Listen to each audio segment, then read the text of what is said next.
కనుక మీరు కావాలి, మీరు రావాలి. మీరు వచ్చినట్టయితే ప్రభా సిద్ధపాటు కలిగిన వారు ఉండడానికి కృపణించారు. మీరు మాత్రమే ప్రభా అట్టి సమాధానం దయచేయగల సమర్థులని నమ్ముకుంటున్నాం. ప్రార్థించుకుందాం.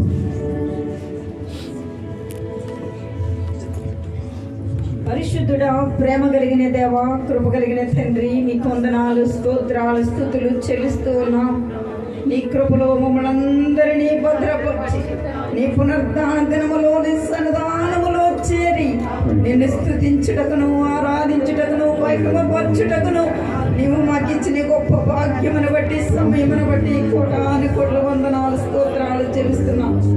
ఇంతవరకు పాటల్లో ఉండి ప్రతి బిడ్డని సరి చేసిన దేవా మీకు వందనాలు చెల్లిస్తూ ఉన్నాం. స్తుతి ఆరాధనలో ప్రతి హృదయమును సారవంతమైన నేల వలె చేసినందుకు మీకు వందనాలు చెల్లిస్తూ ఉన్నాం.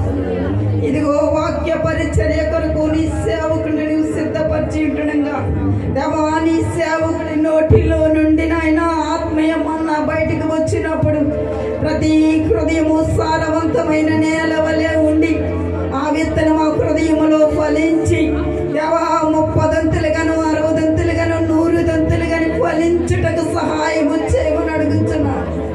ఏ యొక్క మాట నిరర్ధకము కాక వారి హృదయాలలో అనువదించుకొని అలాగూ జీవించిన ఆయన దీవించబడడానికి మీరు కృప చూపమని అడుగుచూ ఉన్నాను తండ్రి. మీకు వందనాలు.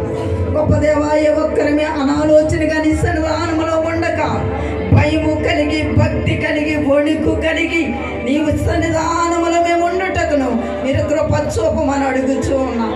విన్న వాక్యము ప్రతి ఒక్కరూ కూడా నాయన వాక్య ప్రకారముగా జీవించి అనేకులకు మాదిరికరముగాను నీకు మహిమకరంగాను ఉండటకు సహాయము చేయమని యేసయ్య అతి శ్రేష్టమైన నామంలో ప్రార్థన అడిగి వేడుకుంటున్నాను తండ్రి.